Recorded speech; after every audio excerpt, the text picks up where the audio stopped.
अस्सलाम वालेकुम students. Education and scholarships channel पे खुशामदीद। उम्मीद करता हूँ आप सब खैरियत से होंगे और मैथमेटिक्स को एंजॉय कर रहे होंगे।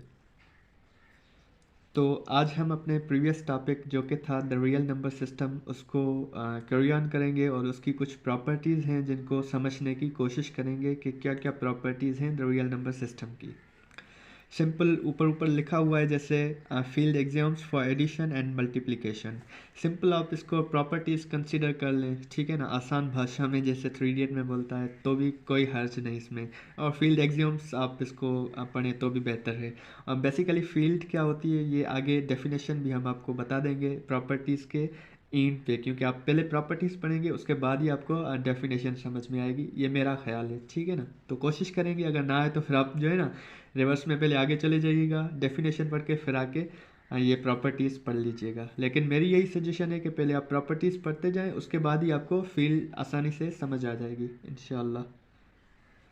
तो सबसे पहले जो 11 लॉज और प्रॉपर्टीज़ हैं उसमें से है किलोजर लॉ ऑफ एडिशन, ठीक है ना।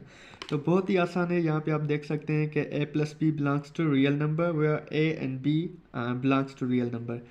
जाहिर सी बात है, अगर कोई भी दो नंबर रियल नंबर आप उठाएं उनको ऐड करें तो जो रिज़ल्ट आएगा वो भी रियल नंबर ही होगा, ठीक है ना। कोई भी नंबर उठा लें आप, जैसे 2+3 उठा लें, अगर दोनों रियल नंबर हैं तो 5 जो है वो भी रियल नंबर से ही बिलोंग करेगा। ऐसे नहीं होगा कि दो नंबर की एडिशन आप करें और उनका जो सम हो वो रियल नंबर ना हो, ऐसा पॉसिबल ही नहीं है according to closure law of addition, ठीक है ना। उसी के साथ जो हमारी दूसरा लॉ और दूसरी प्रॉपर्टी आप कहें वो है associative law of addition. Simple a plus B bracket में है plus C is equal to a plus B plus C, ठीक है ना, where a b and c belongs to real number. तो बिल्कुल ये भी आप आसानी से समझ सकते हैं कि दो नंबर हैं a प्लस बी प्लस सी, आप उनको ऐड करें तो वो इक्वल होंगे a प्लस बी प्लस सी। मतलब पहले आप a प्लस बी ऐड करके c ऐड करें, या पहले ए को छोड़ के आप बी प्लस सी ऐड करें और उसके साथ ही आप ए ऐड करें, लेकिन ये दोनों जो होंगे इक्वल होंगे और ये क्या है आपकी एसोसिएटिव लॉ ऑफ एडिशन, ठीक है ना। तो ये हमारी दो प्रॉपर्टीज़ होंगे। उसी के साथ हमारी जो थर्ड लॉ और थर्ड प्रॉपर्टी है वो है कम्यूटेटिव लॉ ऑफ एडिशन। बिल्कुल आपको ये बच्चों जैसे लॉ और जो है प्रॉपर्टीज़ लग रही होंगी, लेकिन नंबर सिस्टम को समझने के लिए इनकी अंडरस्टैंडिंग बहुत ही ज़रूरी है। तो इसमें क्या बोल रहा है कि a plus B is equal to B plus A where A and B belongs to real number. बिल्कुल आसानी है, जाहिर बात है, आप 2+3 करें या 3+2 करें दोनों इक्वल ही होंगे और वो क्या होंगे 5, ठीक है ना। तो ये हमारी थर्ड जो लॉ प्रॉपर्टी आप कह लें कम्यूटेटिव लॉ वो हो गया। उसी के साथ हमारी जो फोर्थ प्रॉपर्टी है वो है additive identity law. Additive identity basically आपको पता होगा कि किसको कहते हैं। कोई भी ऐसा नंबर जिसको आप किसी भी नंबर के साथ ऐड करें तो उस पर कोई इम्पेक्ट ना हो, ठीक है ना। एडिटिव मतलब ऐड करने करें और आइडेंटिटी के मतलब कोई भी इम्पेक्ट ना हो। तो एडिटिव आइडेंटिटी आपको पता है रियल नंबर में कौन सी होती है, ज़ीरो होती है। ज़ीरो को आप किसी भी नंबर के साथ ऐड करें, such as a plus zero is equal to zero plus A is equal to A. यहाँ पे वेरिएबल लेट सपोज हमने उठाया, आप कोई भी नंबर उठा लें, 5+0 या 0+5 वो 5 ही होगा, ठीक है ना। तो कोई इम्पैक्ट एडिशन के बाद नहीं हो रहा, इसीलिए हम इसको कहते हैं एडिटिव आइडेंटिटी लॉ। उसके बाद हमारे पास फिफ्थ प्रॉपर्टी या फिफ्थ लॉ जो है वो है एडिटिव इन्वर्स लॉ। इसमें क्या होता है, सिंपल आपका कोई नंबर हो उसको आप इन्वर्स कर दें और उसके बाद उसको ऐड करें तो उसका जो सम हो वो ज़ीरो आए। ऐसा ही होगा अगर आपके पास 5 हैं उसकी आप नेगेटिव साइन कर दें -5 तो उनको सम करें, एडिटिव प्रॉपर्टी है तो दोनों का जो सम होगा वो ज़ीरो ही होगा। और जो 5 है और -5 दोनों रियल नंबर से ही बिलोंग करेंगे, ठीक है ना। और उसका सम ज़ीरो वो भी ऑलमोस्ट डेफिनेटली रियल नंबर्स में ही है। तो क्या बोल रहा है कि ए नंबर है कोई भी रियल नंबर, उसका जो इन्वर्स होगा दोनों को ऐड करें और हमारे पास समीशन क्या है, जैसे ए प्लस माइनस ए, मतलब उसका इन्वर्स कर दिया, या आप पहले माइनस ए रखें और प्लस ए कर दें तो उसका जो समीशन होगा वो हमेशा ज़ीरो ही आएगा। तो एडिटिव इन्वर्स लॉ हमको ये बताता है। उसके बाद जो हमारे पास है मल्टीप्लिकेशन के लॉज आ जाते हैं, क्योंकि हमने ऊपर लिखा था एडिशन एंड मल्टीप्लिकेशन। तो closure law of multiplication same ही एडिशन की तरह है, A into B belongs to real number where A and B belongs to real number. कोई भी आपके पास दो नंबर हैं उनको मल्टीप्लाई करें, उनका जो रिजल्ट आएगा वो भी रियल नंबर ही होगा अगर हमारे पास वो दोनों नंबर रियल नंबर हैं। उसी के साथ हमारे पास जो सेवेंथ प्रॉपर्टी है वो है एसोसिएटिव लॉ ऑफ मल्टीप्लिकेशन। इसमें आप क्या करते हैं कि a into B into C is equal to A into B into सी।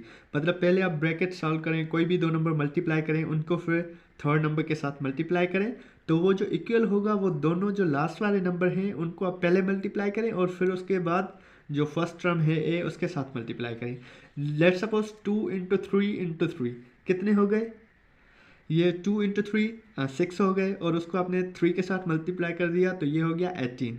इसी तरह आप 3 इंटू 3 पहले मल्टीप्लाई कर दें और उसको 2 के साथ मल्टीप्लाई कर दें तो ये भी हमारे पास हो जाएगा 18। ठीक है ना। तो कह रहा है A B C belongs to real number और जो हमारे पास रिजल्ट आ गया 18 वो भी रियल नंबर से ही बिलोंग करता है। उसके बाद हमारे पास एडिशन की तरह कम्यूटेटिव लॉ ऑफ मल्टीप्लिकेशन है। ठीक है ना। Simple a into B is equal to B into A where a and b belongs to real number. कोई भी नंबर हो आपके पास 2 into 3 is equal to 3 into 2 ही आएगा। ठीक है ना। 2 into 3 is equal to 2 into 3 is equal to 3 into 2। मतलब नंबर की जो ऑर्डर है वो आगे पीछे करने से उसके रिजल्ट पे कोई भी इम्पैक्ट नहीं पड़ेगा और सेम ही रिजल्ट आएगा। जैसे 2 इंटू 3 6 तो 3 इंटू 2 भी 6 ही होगा। ऐसे नहीं होगा कि 3 इंटू 2 ऑर्डर चेंज करने से वो हमारे पास 10 20 या 50 बन जाए। ठीक है। उसके बाद हमारे पास है मल्टीप्लिकेटिव आइडेंटिटी लॉ। उधर हमारे पास क्या था? एडिटिव आइडेंटिटी लॉ, जिसमें हम कोई भी नंबर के साथ 0 ऐड कर रहे थे तो उसकी रिजल्ट पे कोई भी इम्पैक्ट नहीं पड़ रहा था। इसी तरह मल्टीप्लिकेटिव आइडेंटिटी लॉ में हमारे पास जो मल्टीप्लिकेटिव आइडेंटिटी है वो 1 है, रियल नंबर से बिलोंग करती है और 1 को हम किसी भी नंबर के साथ जब मल्टीप्लाई करते हैं तो उसके रिजल्ट पे कोई भी इम्पैक्ट नहीं पड़ता। लेट सपोज 10 को आप 1 से मल्टीप्लाई करें तो वो 10 ही रहेगा। ऐसा नहीं होगा कि 10 इंटू 1 आपका 40 बन जाए या 30 बन जाए। ठीक है। और उसी के साथ हमारा मल्टीप्लिकेटिव इन्वर्स लॉ है। उसमें क्या बोलता है कि आपके पास नंबर हो उसका जो इन्वर्स हो उसको मल्टीप्लाई करें तो जवाब आपका जो है 1 आ जाए। उधर हम ऊपर एडिटिव इन्वर्स लॉ में क्या कर रहे थे? उनको ऐड कर रहे थे और हमारा जो रिजल्ट आ रहा था वो 0 आ रहा था। इधर इधर क्या आ रहा है? 1 आ रहा है। उधर भी हमने a के साथ -a को ऐड किया था। इधर हम a के साथ a इन्वर्स कर रहे हैं -1 उसके साथ मल्टीप्लाई कर रहे हैं तो उसका जो रिजल्ट है डेफिनेटली 1 आएगा। लेकिन अगर कुछ स्टूडेंट्स को पता नहीं तो ये एग्जांपल देखें। a इंटू ए इन्वर्स, आपको पता है एडिशन में जो पावर्स होते हैं वो ऐड होते हैं और जिनका पावर 0 हो वो इक्वल टू 1 के बराबर होता है। या इसको आप अदर वे में सिंप्लीफाई कर सकते हैं कि a into A inverse, power जो होता है माइनस में उसको नीचे आप ले आएंगे तो वो पॉजिटिव बन जाएगा। तो a into 1/a is equal to a। ठीक है। तो ये हमारे पास क्या हो गए? Multiplicative inverse law. उसी के साथ हमारे पास है distribution law of multiplication over addition, यानी a into B plus C is equal to A B plus A C. ये सिंपली आप ब्रैकेट सॉल्व करते हैं ना, जिस तरह a को पहले b के साथ आप मल्टीप्लाई करते हैं, फिर बीच में एडिशन की साइन, फिर a को c के साथ, और a और b c जो है रियल नंबर से बिलोंग करते हैं तो ये दोनों इक्वल हो जाएंगे। मोस्टली ईजी है, ये आपको पता ही होगा। ठीक है। तो अब जैसे हमने ऊपर बात की थी डेफिनेशन की फील्ड की, तो क्या कहता है? सिंपल आप देख लें, समझ ना आए तो फिर भी देख लें, समझ में आ ही जाएगा इंशाल्लाह।